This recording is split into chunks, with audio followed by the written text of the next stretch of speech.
And we have in our rules that they have to stand up when they're talking. And because they're up so high on the stage, it makes sense. If you want to stand, you can, but if you want to sit, please do too. It's up to you. So, then we will go first for 2 minutes.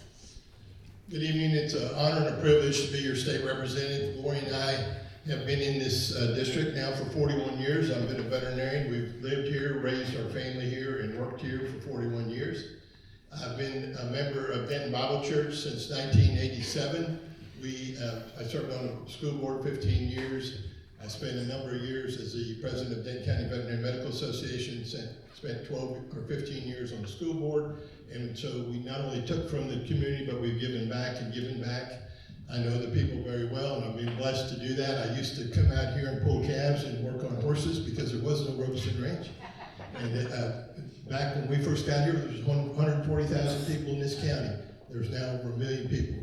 But I've been blessed to get a lot of conservative wins down there. We're not done with things like the border and continuing to reduce our property tax, and so we'll continue to do that. And I'd be honored and blessed to continue to be your state representative, so asking for your vote.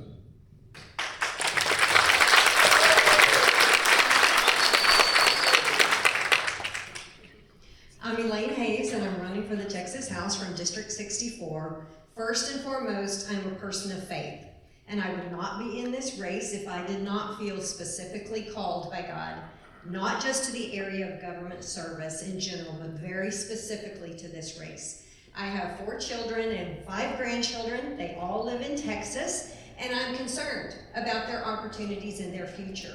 So I'm in this race fighting for a legacy for my family and for yours, so that they have the same opportunities and freedoms to grow up in that we have been blessed with.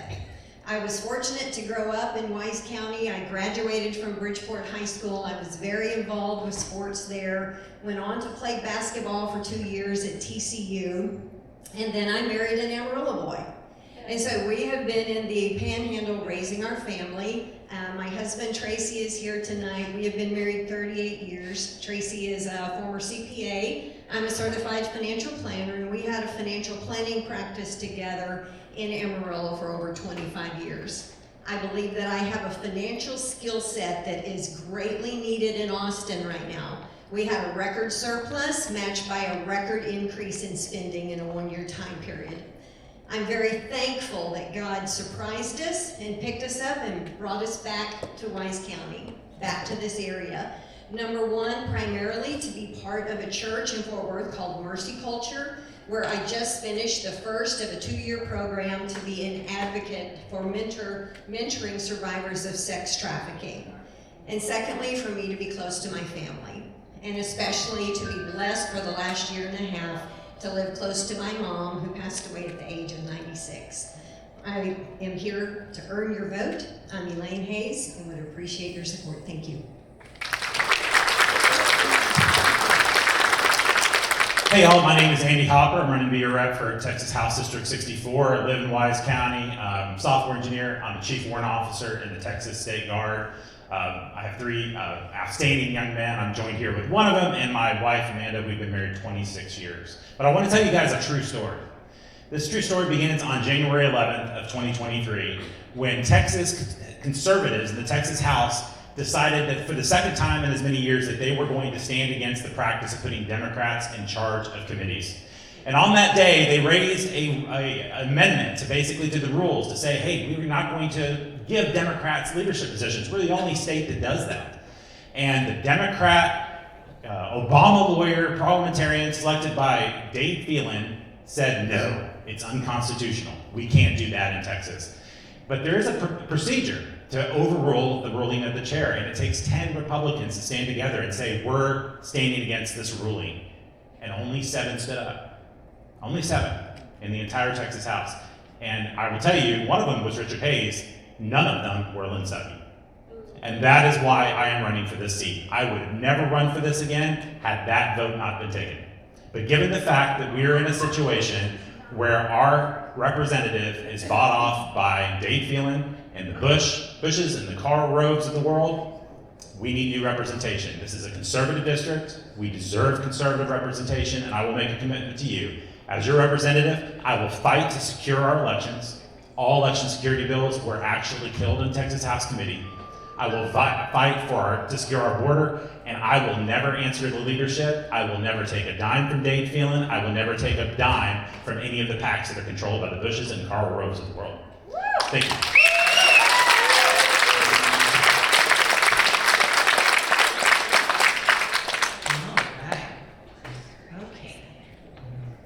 So going to Lynn with question number 1. Do you support naming Democrats to chair committees in the Texas House?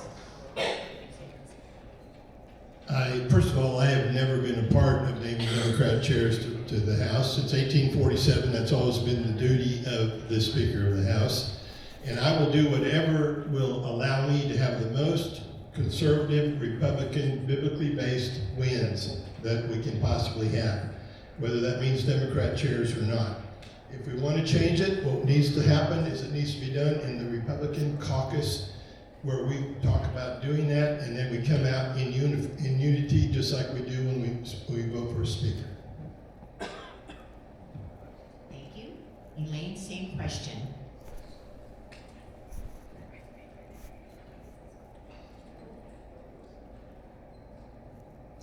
Texas is the only state where Republicans that have a majority appoint Democrats as committee chairs, not to be part of the committee, but to actually chair it. It's the same for Democrat majorities.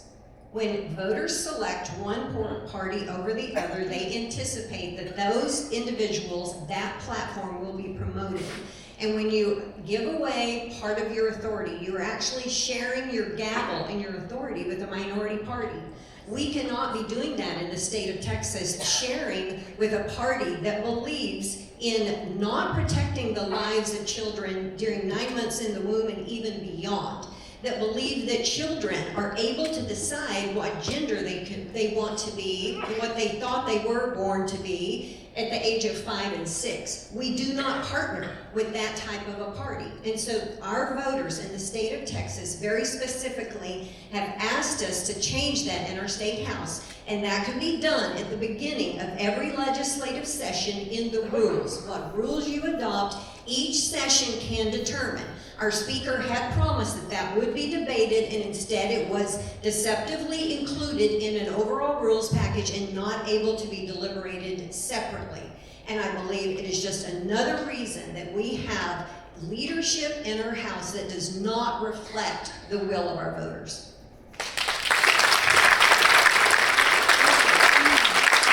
So about 15 years ago, we had a reprehensible Republican in the Texas House named Joe Strauss. And Joe Strauss says, I'm the worst guy in this entire bunch of Republicans. They're never going to elect me as speaker, but I'd like to be speaker. So what am I going to do? Let me go to the Democrats. Let me ask them for support. So he goes to the Democrats and he says, hey, I'm the worst guy. Would you support me? And they're like, heck yeah, absolutely, we'll support you. What are you going to give us? And he says, committee chairmanships. And so that basically continued. Dennis Bonnen did the exact same thing. And now we have Dade Phelan, who is one of only 3 Republicans in the Texas government that has got a passing grade from the LGBTQ group called Equality Texas. And Dade Phelan has said, hey, I believe it was in October of 2020, I am the speaker. Got on Twitter, I'm the speaker. And here's all the people that supported me. And over half of them were Democrats. And so 14 committee chairmanships were actually given in the 87th legislature in 2021 to Democrats. In the 88th legislative session that just ended, 8 committees were given to Democrats, and not just normal Democrats, not just good Democrats, as Dr. Stuckey likes to say, actual, reprehensible, crazy Democrats. One of them identifies as non-binary. Can you believe that the Republicans are ceding control to these people? Business and industry. That committee was not just given control to Democrats, the entire committee was run by Democrats. There were more Democrats than Republicans on that committee. That is what the sinister deal that actually exists between Dade Phelan and the Democrats. And we wonder why we didn't get comprehensive border security legislation. We wonder why all election integrity legislation was killed in the Texas House. We wonder, as we're facing down CBDCs, why we didn't have a gold-backed digital currency that was actually widely supported, even by our Senator Tam Parker. Why didn't that get passed? It didn't get passed because Dade Phelan is a quasi-Democrat and he's running the Texas House.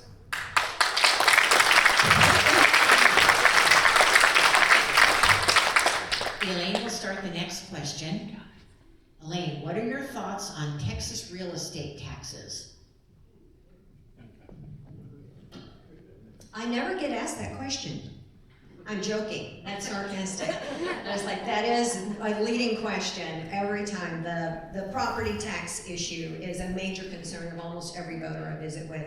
As a financial planner, that is one of the biggest decisions that you have in your financial decision is purchasing your home. And knowing whether or not you can afford that home long-term is a very important financial decision. But our current system of upgrading every year and doing appraisals following market values as opposed to what you actually paid for it or based on any other areas of valuation is driving people literally out of their homes. People are being taxed out of their homes. One of the areas I am a strong supporter of us shifting our burden off of our property tax ownership more towards a consumption tax, expanding our sales tax base. Also, we need to look at other options that other states use as opposed to continually having market valuations that are still just estimates year by year. Other states do have those appraisals that are based on your actual purchase prices. And until you sell your home, that is locked in. I think everything needs to be on the board. We have to address this property tax crisis and bring relief that is permanent and larger. I am appreciative of the 100,000 exemption raise, but that is going to be swallowed up by the market in 2 to 3 years.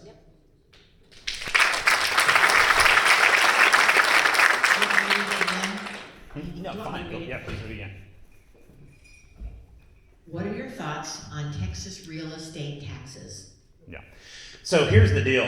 Our legislature started session with a $33 billion surplus, and they gave exactly $12.7 billion back to taxpayers. 5.3 were passed in 2019. And you've heard largest property tax cut in Texas history. No, that's actually not true. Back in 2008, they passed a property tax cut in today's dollars was about $20 billion. So here's the thing, they gave $18 billion in corporate welfare to corporations. You kind of see where their heart is, where they're putting their money. And that's what we need to stand against as Texans. The best thing we could do is to squeeze government, put them under the yoke, and get them to stop spending so much money, stop growing. 42% increase in spending in 2 years, $65 billion. The military budget of Russia is $65 billion. That's how much spending we grew in 2 years in the state of Texas. So here's the deal. Broaden the sales tax base, establish a consumption tax, start the process down today to go to a 5 to 10 year period where we basically are buying down with compression, rate compression, and getting to the point where we have no consumption tax. This is actually something that Governor Abbott ran on and that we need to have. He's been saying all year, we need to move to a consumption-based tax. And part of it is a property tax is one of the most inefficient methods of revenue ever devised by man. In Wise and Denton County, millions are spent every single year just appraising, collecting, and then repossessing homes to be able to collect the tax. So there's lots of reasons. It's immoral to have people to rent their homes from the government. It needs to stop. And the reality is folks are moving to Oklahoma. We've knocked about 14,000 doors this cycle, and I'm telling you, the number of conservatives moving to Oklahoma right now that have signs in their yard, I can't afford my property tax, it's ridiculous. And the funny thing is what people don't know, Karl Marx called for a property tax. This was one of the planks of what he wanted to fight for, is to put people under the yoke of government.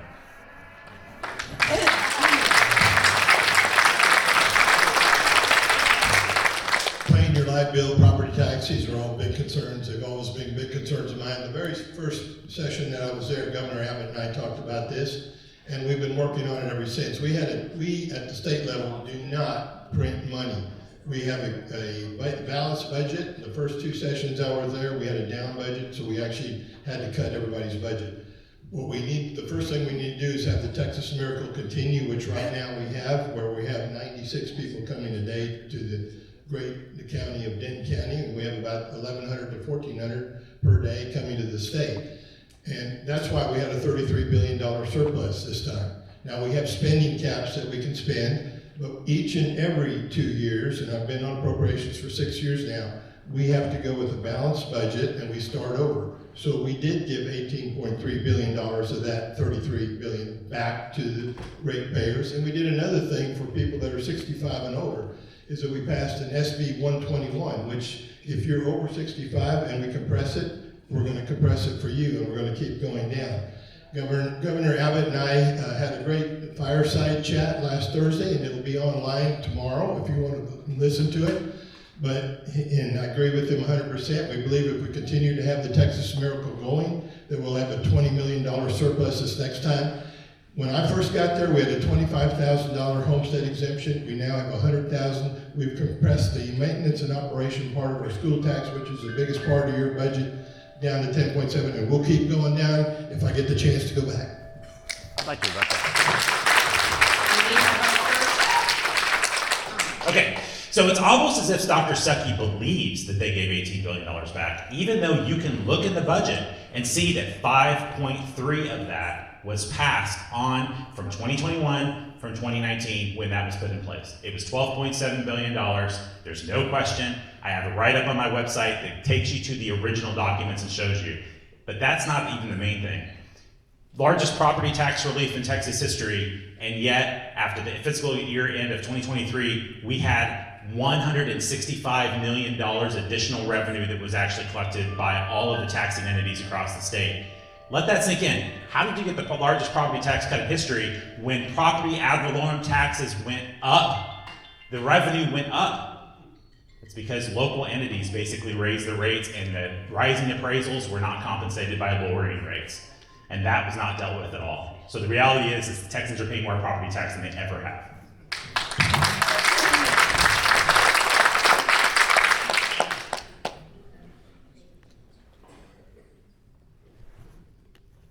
I'm going to tell you, not only this one, but all that other junk you got in the mail, we're going to have a rebuttal for all that on our website. I'd love you to go look at the actual facts.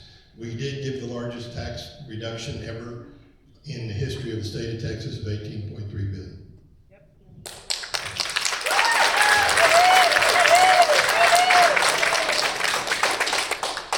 One of the responses that our legislature had this year was to expand the individuals that are actually on the appraisal board. I don't think that's the direction that we needed. It is actually, that's not dealing with the reform.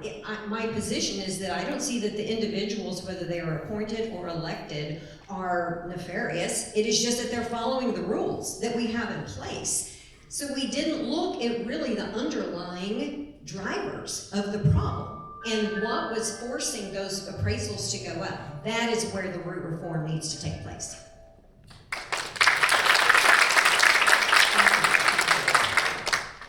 So Andy, you get the next one. Okay. Please identify your 3 biggest donors and what entities they represent. Okay. So this cycle, my largest donor is actually American. It's United for a Conservative Majority. We received $100,000 on our last report. My second largest donor, I believe, is Darlene Pendry. I think that we've received about $10,000 from her. My third largest donor is a man named David Niederer, who donated from a couple different directions, and he is a resident of Wise County. Yes, ma'am. Okay, thank you. Yes, but I can continue. So let me actually give you a little bit of background on this. So my opponent likes to say, oh my gosh, Andy Hopper, when 2 years ago when I ran, he says, Andy Hopper's getting money from West Texas Oil. He tried that in Wise County, and all these people out there were like, well, that's awesome. Like, everybody out there works for the oil company. We need more West Texas oil. So he stopped saying that, and now he says, dark money. Okay, let's get this straight. So getting money from Associated Republicans of Texas, a PAC that is run by Karl Rove, is not dark money. Getting $150,000 from Dave Phelan, the leader of the Texas House that is basically quasi-Democrat, that gives the Democrats, that's not dark money. And getting money from Texas for lawsuit reform that conspired to impeach Ken Paxton and also gives money to Democrats, that's not dark money. But getting money from Christian conservatives in West Texas that want to fight for conservative ideals, that's off the table. We should stop that. My opponent has so far spent in this race $598,000. Our campaign has spent $158,000. I think his mega donors are a little more mega than mine.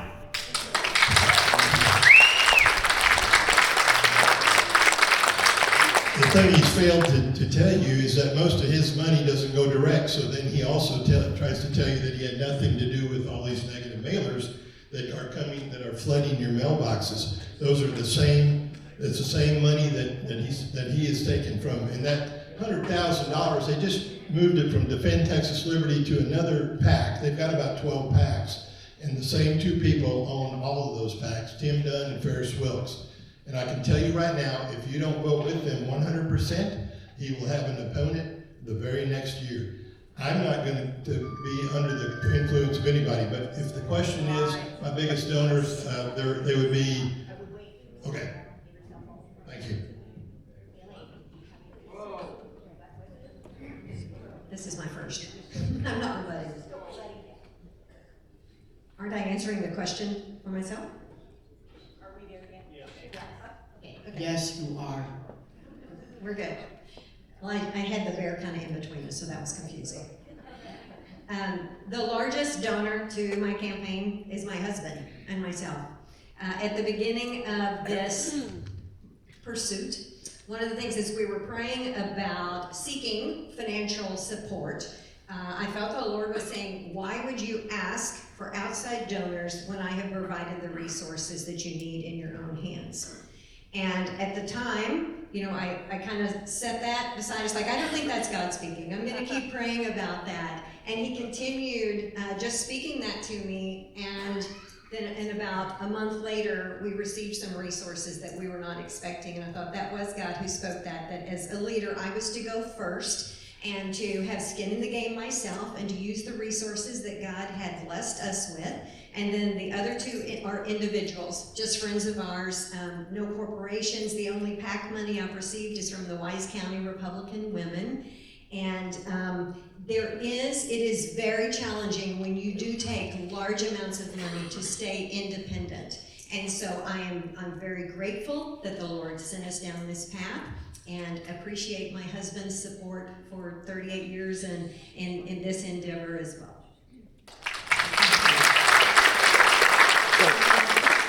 I thought you were answering the question of your three biggest donors.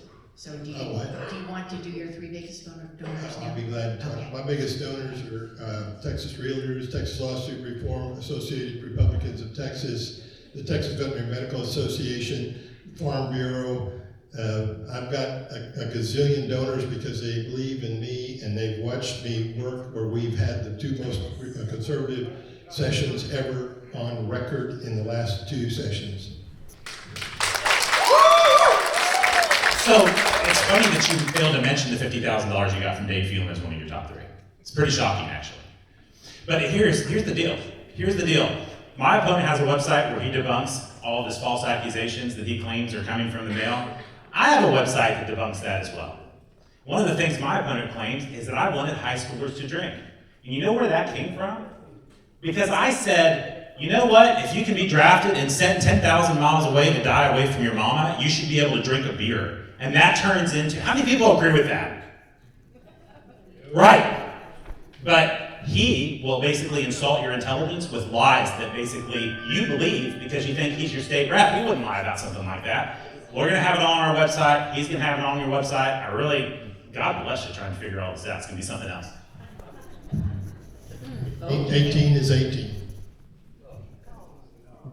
Are you serious? Are you out of your mind? So you can vote, you can have a concealed handgun, which you voted against. Okay. So, I'm wondering who in the audience, if I say Colony Ridge outside of Houston, knows what that is? Colony Ridge outside of Houston. I see a lot of hands up. If you don't know, phone a friend in the audience here because it's important. So the next question, and this is for Lynn, is what are your thoughts about Colony Ridge outside of Houston?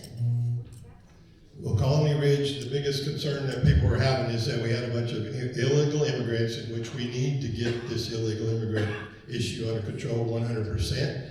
And we're working on that. We're continuing to work on that. Governor Abbott and I both 100% agree that these immigrants need to be coming in the legal way through the 28 ports that we have.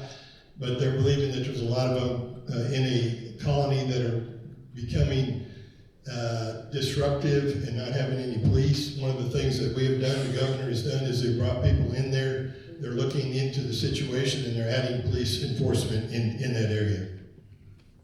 Thank you. Elaine. One of my biggest questions about that area is who is funding individuals coming in and purchasing homes and coming in and starting just a new community from people who are just here immediately. That is, we need to track that down and find out what that resource is and stop that immediately. But a bigger issue goes back to the border. It's not just this community, but just the thousands that have been coming across our border daily. And for 4 years, we have basically been sitting back, waiting and expecting the federal government to step in.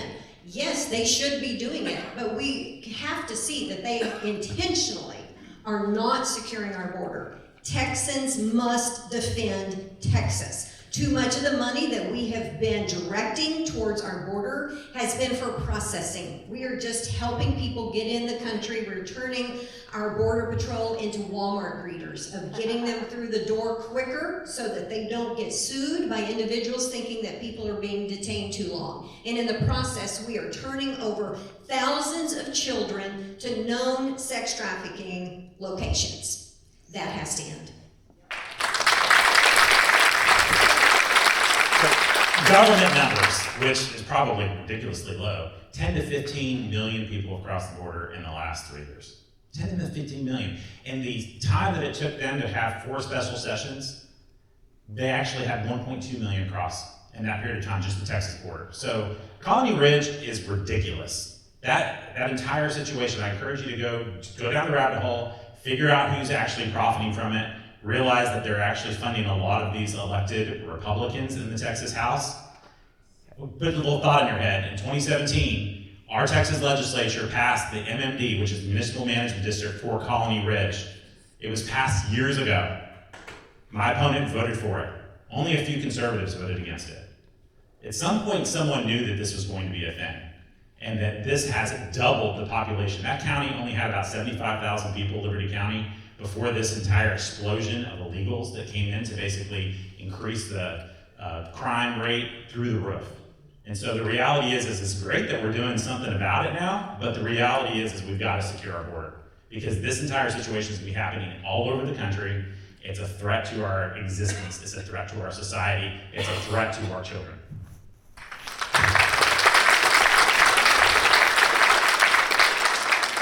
Elaine, you're up.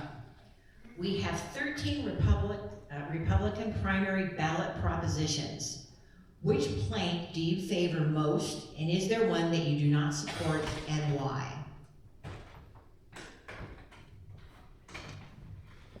Well, I would kind of like to have, if I were going to address it each individually, I would like to have that platform.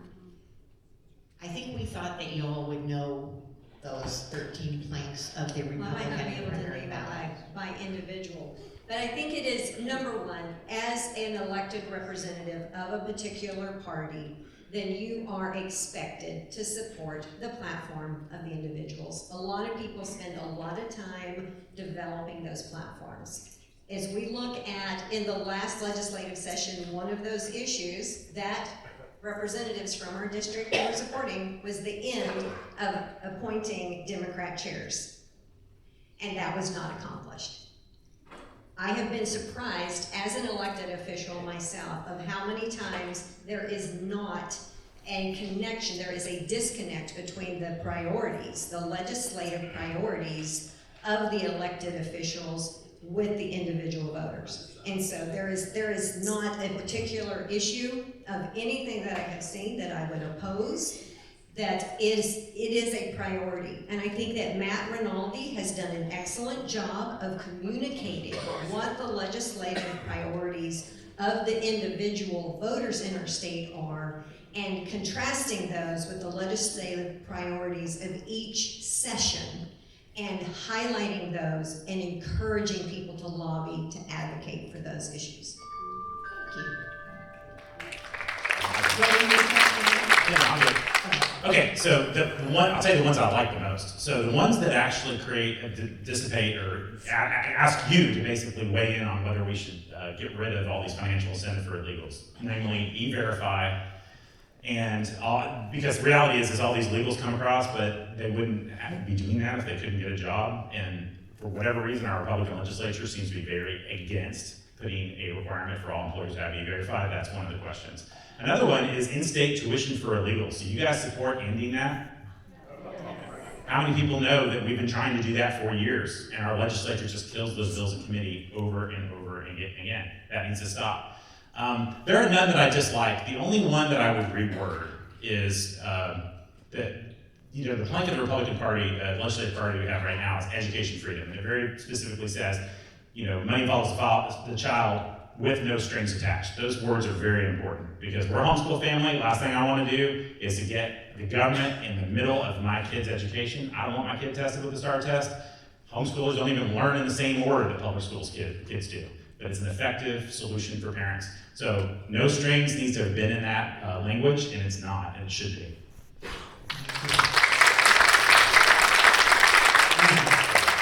Well, again, I believe securing our border is the most important one that we have, period.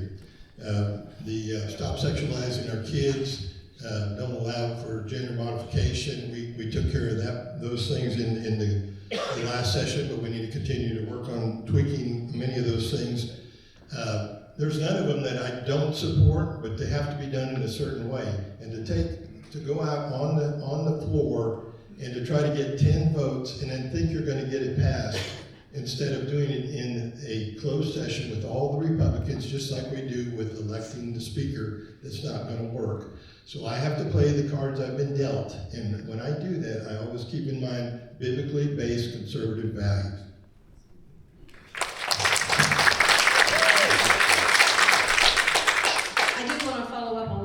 Points related to the fact that we have in-state tuition for illegals. And just specifically in the most recent House bill, since we are discussing vouchers and homeschool, that loophole was not closed.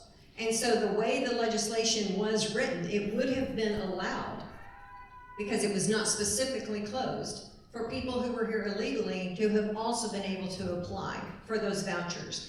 It is part of long-term unintended negative consequences that our legislature needs to be very careful about when they are drafting legislation. So Andy, this is the goal. Yeah.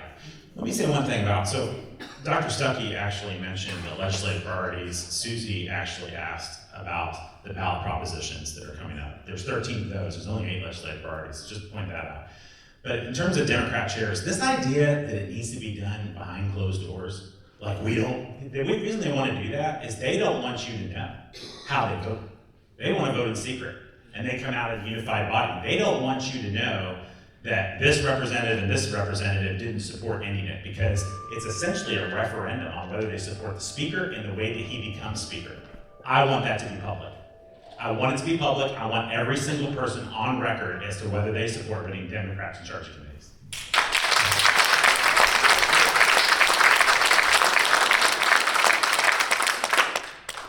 Are you ready for the next question? Okay. Okay.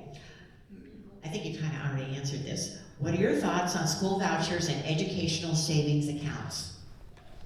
Is it my turn? I'm sorry. It's your Okay. turn to go first. Okay. Okay, so I'm in favor. That's one of the issues that we got involved in politics years ago and argued with friends, and actually lost a couple friends over this issue. The reality is that we're a homeschool family, and it's kind of interesting to watch that you are paying money into the system, but you are actually not making use of it. So I am 100% behind the idea that money should follow the child, but like I say, I believe that there should not be strings. And here's the other thing I would like to advocate, because I really think if they wanted to pass this, it would have gotten passed. All these bills that they had were poison-pilled one way or another. If they got to the floor, conservatives would have voted against them. Some of them got to the floor, all the rhinos wouldn't have voted for them. But here's the deal. If they want to pass something tomorrow, pass a bill that allows homeschooling and private schooling families to be able to take a property and sales tax deduction. Treat it like agriculture. If you're an ag exempt person, that you have a bunch of land, you can actually deduct you actually get deductions on your sales tax, you get deductions on your property tax. Those systems are already in place. It doesn't require an additional bureaucracy. A lot of homeschool families, a lot of private school families that don't want the strings, that don't want to have to try to get the money back from the government, that you don't pay it in the first place. So let's try to pass something like that, because I think a lot of Texans would actually make use of it, and it would actually save the state quite a bit of money.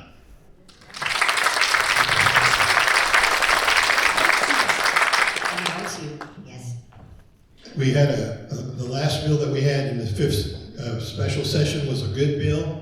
First of all, I'm a product of public education. I was one of 6. My dad died when I was 11. If it wasn't for good quality education, I wouldn't be here today. But the reality, it has to be quality public education.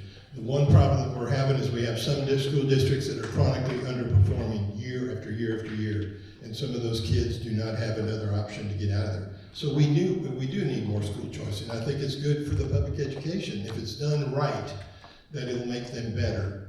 And I'll give an example. I had a call from 3 fourth grade parents of kids in Argyle on day 1 of school saying, Dr. Stuckey, my 4th grade kid was asked what pronoun they want to be referred to on the first day. And it wasn't the superintendent or the school board, because I had that discussion with them, but it was a rogue teacher. Now, they did discipline that teacher, and she still was able to teach. As a grandparent or a parent, I wouldn't have felt comfortable with her from that point on. If they had been able to take those kids and go across the street to Liberty, it would have sent a lot bigger message to Argyle School District, which is one of the highest performing school districts in the state. And it would have ultimately just made them a better district. So we can do a really good job by not reinventing the wheel somewhere that's not been done elsewhere, but use something like what is done in Florida that works, or we can have a disaster if we do it wrong.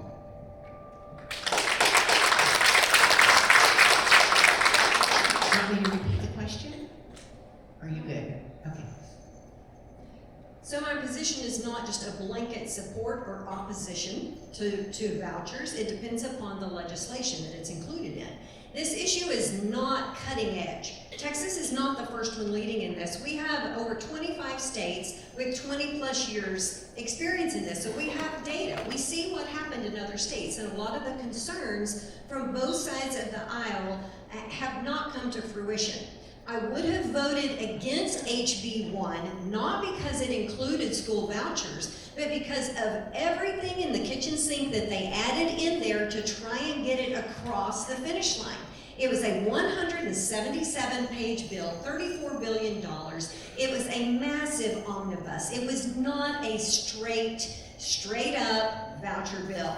3 things that are very egregious in it. Number 1, for the homeschool community, there is an expectation and a preparation that those dollars, there would be certain assessments that would be expected. We're like in reading, writing, and arithmetic. But it expanded it to behavioral assessments as well.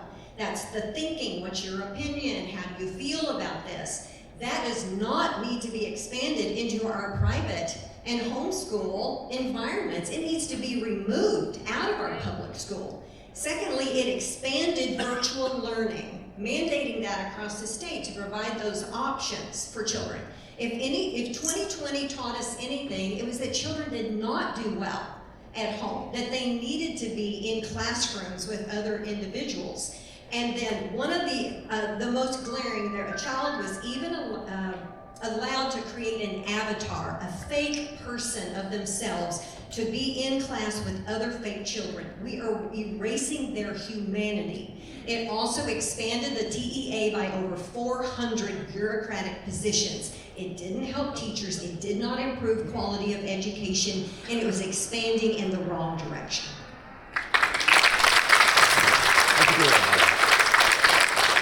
So, I want to tell you guys a true story. And the true story is that over the past 2 weeks, I've had 2 school board members and a superintendent reach out to me and say, hey, Andy, I just want to let you know, your guy that you're running against, he sat down with all of us and told us that even though he voted for this bill that is the basis for his endorsement of Greg Abbott, because his endorsement was entirely based on his vote not to kill the ESAs in HB 1 in the 4th special session, he said, trust me, I don't actually support vouchers.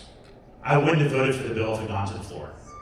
So I'd like to know, because he didn't actually answer the question, I want to know, do you support universal school choice for all Texas children, not 49,000, not for disadvantaged, for all Texas children.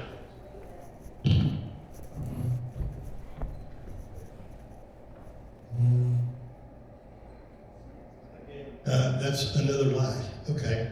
And by the way, I do support ESAs, and if it's done in the right way, I will support it 100%. So don't sit there and tell me you know something about a conversation that I had with somebody that I haven't been telling everybody else is true.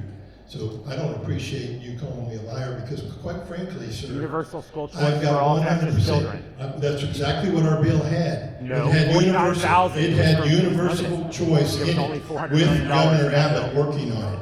And by the way, down there, this is not a purity test where you get either go to heaven or not, which is one way only, as far as I'm concerned. We keep making sausage, and that means we move the ball in the direction. So we're going to come up with something that we can work with, that the Republicans want and Governor Abbott wants, and we know is good for the kids, because that's the most important And thing. thank you very much.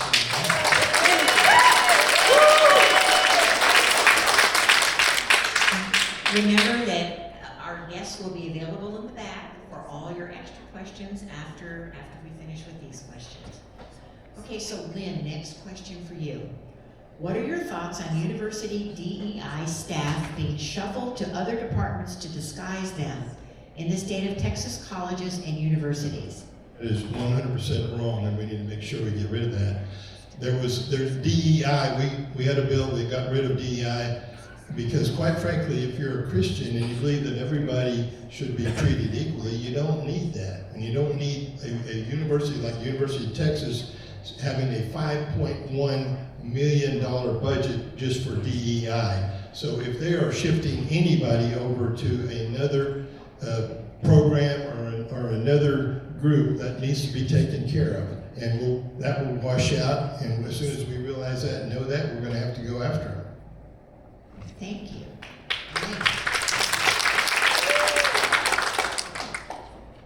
DEI is embedded in so much of our culture. It's in our public institutions, it's institutions of higher learning. Everywhere it exists, we need to root it out and get rid of it. It is destroying merit-based success.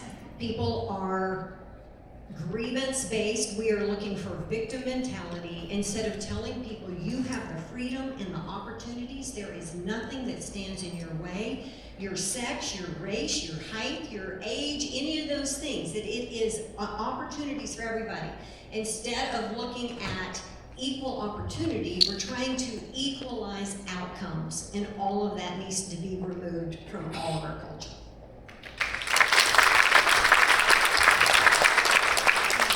So all of this business is ridiculous, it's un-American, it's culturally Marxist, it needs to go. And the steps that we've taken are good, but we need to keep going, because the reality is the UNT basically just renamed their program. They just renamed it, reframed it, it's still going on. The president of UNT is a guy named Neil Schmastrak. He's a crazy liberal that wanted to abolish the Young Conservatives of Texas chapter at YCT UNT chapter. He said that if he could do it, he would get them off the campus because he opposed them so greatly. And it's because they have all of these crazy transgender kids that were basically just threatening, making a huge fuss and ruckus just because these guys wanted to meet. And I think it's very interesting that that fella, Neil Schmastrak, donated $1,000 to my opponent. It's kind of interesting that this crazy liberal president donated to Dr. Stuckey, even though supposedly he's against DEI in the university. And all of this stuff has been going on. First drag queen story hour, Denton, Texas. Big gay swim day, all ages, all genders, bathrooms, Denton, Texas. At one point, is my opponent ever going to use his voice and articulate a conservative perspective that debunks and disparages this entire movement, because it's never happened? The reality is he's scared to death to use his voice, and I will use my voice as your representative.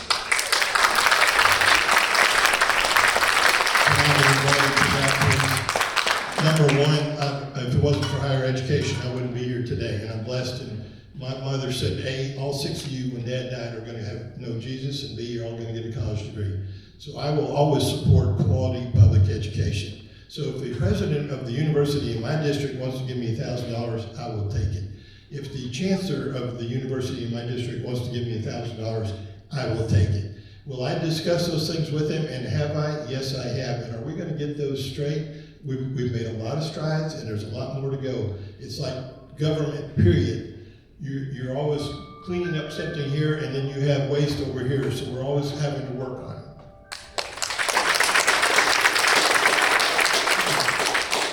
Elaine, next question's yours. E-Verify is a new tool that is being used to confirm a worker's U.S. citizenship and the right to work in the U.S. 22 states, as of this writing, have voted for E-Verify for all workers. Is E-Verify part of the answer, and what are the strengths and weaknesses of E-Verify? Well, absolutely, we need to have E-Verify. It is one piece of the puzzle. There are many other things that we need to be adding to that. But we need to hold businesses accountable for employment. We need to hold individuals accountable, communities, and so every way that we can track individuals that are in our country, either short-term or long-term, then that needs to be part of the picture. You know, just back earlier to on the border issue, one of the things that we have always done is people apply for asylum, we would release them with a notice to appear. And many times those were not even dates to come before a judge were not even set for 5 or 6 years. We're releasing people into our interior now without even a notice to appear and without any ability to track them. There is a lot that needs to be happening for us to secure and maintain our national sovereignty. I'm 100% behind E-Verify or whatever system that we can come up with. Personally, I mean, let's do E-Verify, it exists. Do I trust the federal government to give us the right answer when we ask them whether someone's supposed to be here legally? No. So Texas needs to work on trying to create its own system that they don't have to rely on the feds. But that's the deal. We have all these folks that are coming across, and we're basically baiting them to be here. And you have to ask yourself, E-Verify has been something, the Republican Party platform calls for it, we've been asking for it for years, and our Texas legislature claims that they've secured the border, but we still basically have people coming over more or less unimpeded, and then when they get here, that they can get jobs. We should require all employers to make sure that every single person that's here is here legally, and if you can't meet that test, you don't get a job. But I also like to point out to that second more. My opponent never actually answered the question about school choice. I want to hear from him say he supports universal school choice for all children, because HB 1 provided $7 billion to buy off public schools to get them to support a bill they didn't want, and only $400 million was funding school choice. It's only 49,000 Texas students. It's a drop in the bucket. If you oppose school choice, it's pretty easy to vote for that bill. I want to hear that you actually support school choice. Because it's not just a bunch of superintendents that told me this, a bunch of people on school boards. It's people door to door that are in pub ed that have talked to you. So it's not hearsay. The reality is that this is something that you're telling people.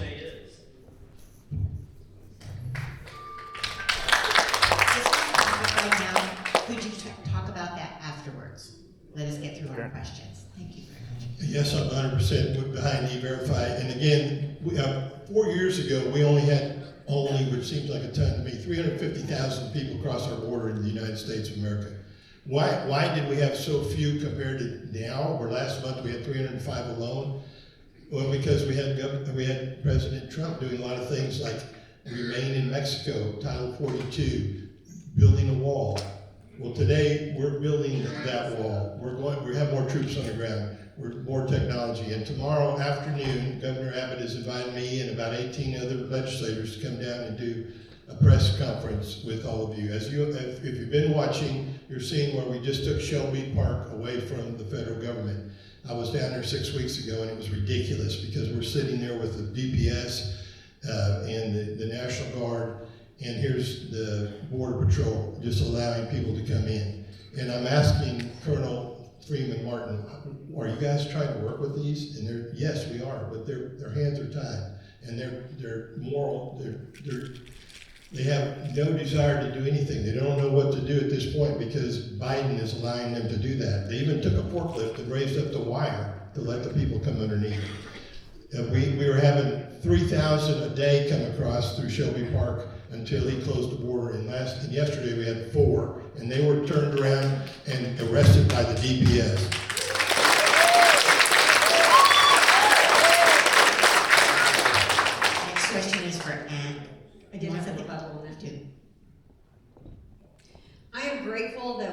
finally started doing some things that are actually directed towards repelling.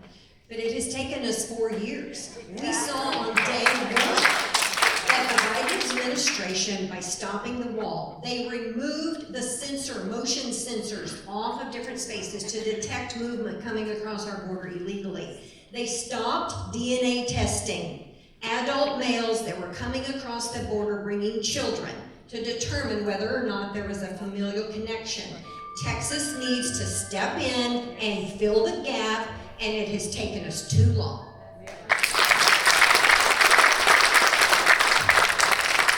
I agree with that. 3 years, 10 to 15 million people have come across. I'm glad for what we're doing right now, but make no mistake, what people have asked Governor Abbott to do is to declare an Article 1, Section 10 invasion. And just to make sure my opponent understands this, because I know it's very complicated, when I say declare an Article 1, Section 10 invasion, I'm not saying invading Mexico. I'm saying they're invading us. That's the situation that we're in. And the founders understood, and they put it in the Constitution, and it's an inalienable right of the state to protect themselves, just like you have a Second Amendment right to protect yourself. But the governor and the lawyers that are associated with this entire effort have not chosen to argue the invasion clause until just recently. So if we'd done this 3 years ago, we would have had a constitutional crisis 3 years ago, and I think that would have been a great thing, because then all these people wouldn't have come across.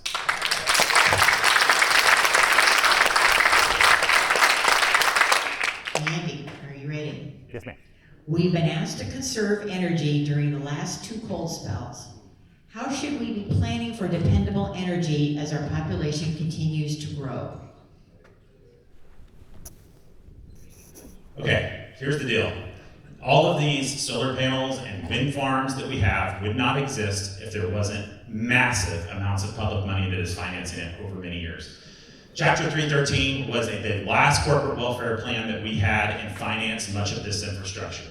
Obviously, much of it also comes from the feds. But the reality is that this is an unsustainable, unprofitable venture to create these windmills that quickly go bad, to create solar farms that basically get destroyed with hailstorms. The entire thing is crazy. Unreliable energy is unreliable because when you actually have the sun in the sky and it's 1,000 degrees outside or it's freezing outside, the wind usually doesn't blow or the sun's not shining, one of the two. So the reality is we need to be unencumbering ourselves from all of these entanglements that we have, these false restrictions, these unconstitutional mandates on the state of Texas that impede our oil and gas industry from succeeding and allow us to build more thermal generators, require producers of energy to guarantee worst case output so that we basically don't incentivize them to say, you know what, if you want to get to this level of capacity, it's easier to basically just add a bunch more solar panels to basically fill that gap. That incentive needs to quit. We need to require them to use thermal energy because that is where it's at. We're in Texas. We got the largest supply of oil and natural gas in this hemisphere, maybe in the entire world. We should be exploiting it and not listening to the feds telling us that we shouldn't be using it. I'll tell you one other thing. We definitely shouldn't be passing pollutant, classifying carbon as a pollutant in the Texas House. And many of the bills that were actually put forward actually do exactly that. Question, are you good? Read it in. We've been asked to conserve energy during the last 2 cold spells. How should we be planning for dependable energy as our population continues to grow?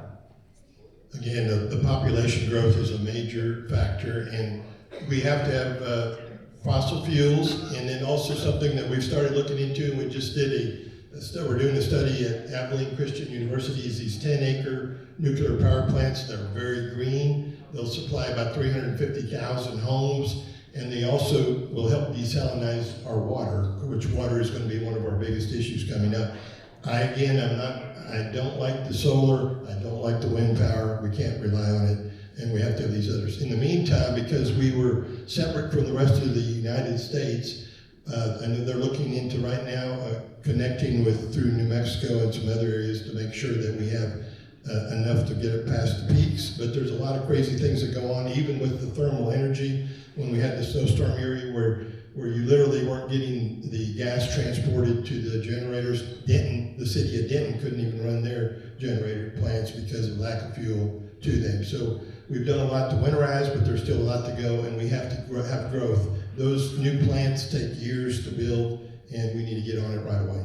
That's what the reason that when you guys passed your constitutional propositions on November the 7th, one of them was on energy to help us get those new plants going.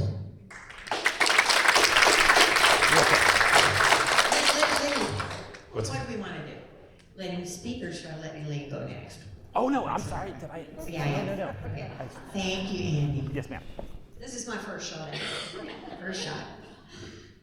I don't know at what point that Texas began using more like a California model to determine our energy needs.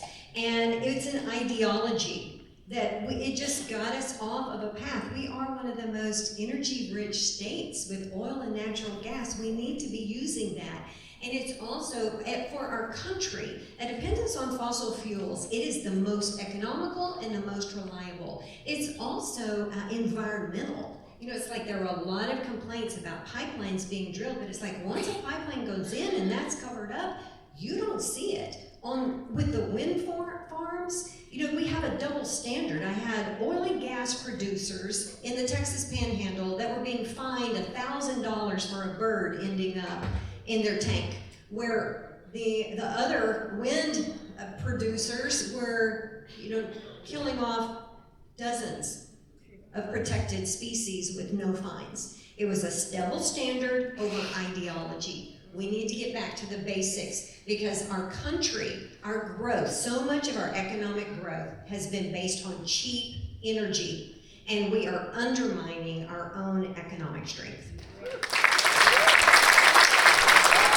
I'll say something about the independent Texas grid. A lot of folks don't know it's a plank in the Republican platform to keep our Texas grid independent. Last thing we want to do is give the feds any control over our power grid. We don't need to reconnect. We need to fix the grid we have. We need to keep the Texas grid independent.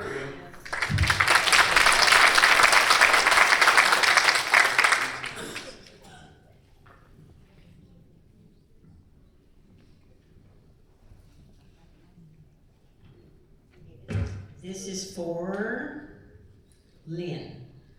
What are the top 3 topics you will work on legislatively in your next session, in your first session coming up?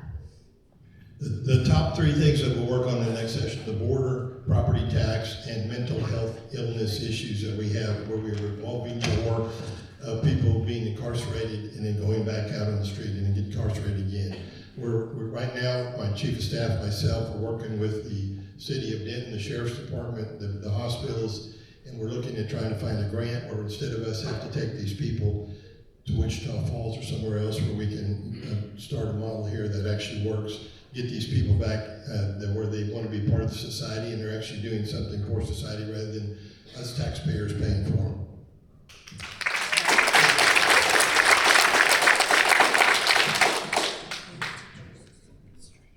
Well, our number 1 issue has to be securing our border. Without a secure border, we have no national sovereignty. We have no country if you don't control who comes in and out of your country. As a border state, we as Texans are picking up a larger economical burden. Now, some of the other states, our sanctuary states, have gotten a little bit of a taste of the burden that has been upon us, and they're figuring out the reality. And that has brought increased awareness, but it is not solving the problem. The third area is the humanitarian crisis that is happening at our border is unconscionable. Women and children are coming from other countries and being lied to about their opportunities here and the risk that they are facing. We are knowingly delivering children to houses that we know are run by non-citizens into sex trafficking. The second area that I mentioned earlier is with property taxes. We have got to shift our dependence off of property taxes.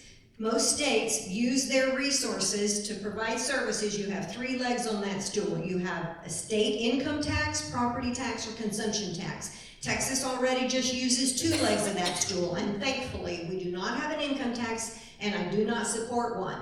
Trying to take it down to only 1, totally eliminating the property tax, I do not believe is a realistic long-term plan, but we have to shift and expand our sales tax base and also continue shifting that area into consumption tax to take property tax, to bring property tax relief to our state. Okay, I want to take them in reverse orders of importance. So number one thing, or number three thing, is actually making sure that we abolish property taxes. That's a goal that many people run on, but we need to actually affect, because we need to do and take positive steps to control the growth of government. We need to get people to stop renting their homes, and we need to stop forcing people into commerce and move to a more efficient system of revenue collection. So widely supported, we need to do it, stop talking about it. And it needs to involve actually using the entire surplus instead of giving a small portion of it back to the people, because it was their big money, they should get it all back. Number two is election integrity. The reality is that folks have been clamoring and screaming for election integrity since 2020, rightfully so. But the last thing that the legislature seems to want to do is clear voter rolls. It's the lowest hanging fruit. Every 10 years, every census, just get everybody off the voter rolls. We knock doors all the time. Do you know how many doors we find that don't exist, that are numbers in between existing homes? That is unacceptable, and we need to fix the elections. We need to get rid of the hackable machines. We need to make sure that people have trust in the system. Number one is we need to secure our border. We need to take every step, every action that we can imagine that can be used to make sure that our border is secure. We should take. The governor has the power now to increase the size of Texas military forces to up to 100,000 troops. He needs to make use of that power. We need to have a permanent operative force on the border like HB 20 in the first special session. Every tactic should be on the table, and I say this all the time, up to and including putting the Texas National Guard on the other side of the Rio Grande, because the border is in the middle of the river. Once they've crossed, they're in Texas. Texas has done this many times in its history. It's not invading northern Mexico. And how dare anyone believe that the sovereignty of Mexico is superior to the sovereignty of the United States?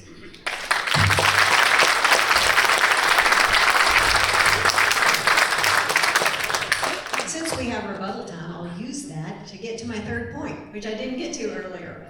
Another area, and absolutely election integrity is right up there with the voters that I visit with, that they want that addressed. But just for me personally is also just the issue that we are seeing, the attack on our families and the attack on the innocence of our children, and to continue fighting for their protections. For me personally, I mentioned earlier that I have 5 grandchildren. 3 of those are granddaughters.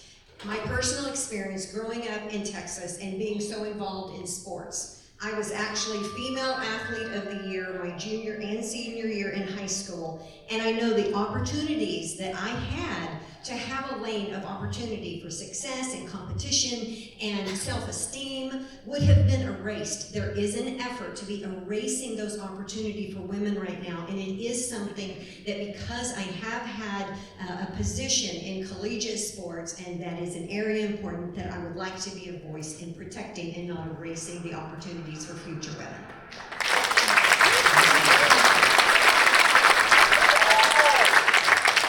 And this is our last question. We are all trying to elect Republicans. This particular race has been very contentious. One of you will win the primary. Do you pledge to support the Republican nominee, whoever it is, in the general election? And Elaine, you go first. Yes, ma'am.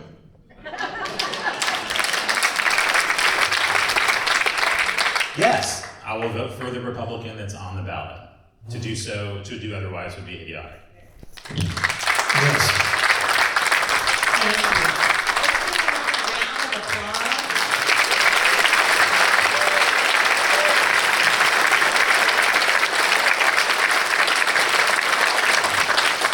They will all be at the back to answer further questions from you. And I want to acknowledge my committee. We worked many, many, many hours on these questions, and they are David Blassingame, Olive Morton, Louis Toland, and earlier I had said we're like the Wizard of Oz. David is like the Tin Man. Olive is like, I don't remember what I said. She's the lion, and Lewis is the scarecrow. And so I said, so if I'm Dorothy, then our sound man, our sound woman has to be either Toto, a munchkin, or one of the flying monkeys. So you can talk to her and choose which way you think she is. Anyway, thank you so much. Yes. Oh, 1 minute closing statements. Don't shut off the cameras yet. Do we go in reverse order? And we'll go with Elaine first because Elaine went the last one. Go ahead. I'm sorry, that's not true. Elaine, you got the last question first, so it's you, Andy. Okay. 1 minute. Well, y'all, here's the deal. Door to door, people are stressed out. How many people know that the beginning line of Governor Abbott's outstanding letter last week was the federal government has broken the contract between the United States and the states? That is a bold statement, and people feel the pressure door to door. People tell me that they're worried that there may not be a peaceful solution to this, but we're all here fighting for a peaceful solution. That's what I'm fighting for, but we have a very narrow window, and we need people that are willing to stand up for our state, vigorously fight for our state sovereignty, vigorously fight for our elections and against federal tyranny. I wish I didn't have to run for this, but this is a conservative district and we deserve conservative representation. And that's why I'm running. I will fight for our elections, I will fight to secure our border, and I will fight to abolish property taxes and the stranglehold the government has put on your lives. I will be your representative. I will not answer to leadership. I will answer to you. I really appreciate y'all's vote. Thank you very much. Jamal, I can tell you, leadership does not tell me what to do. I 100% represent you guys, not leadership. We've had lots of big wins in the last couple of sessions. Ignore that. Again, we're stopping more of the influx of illegal immigrants in any other state. I want you to tomorrow to listen to the press conference. Record historic tax relief of $18.3 billion. We passed many bills to stop sexualizing kids. Good job. Strengthen election integrity, protecting gun rights, saved women's sports from males. Lori got shoulder checked on that one. But last but not least, these mailers that keep coming in your mail have no truth to them at all. And so as a veterinarian, I have brought a whole deal of these sleeves so that we use these in veterinary medicine when we check a cow or a horse, and there's sticky material, some people call it crap. But if you want one of these the next time you go to your mailbox to get all this crap, feel free. I've got a whole set of them right there. Thank you.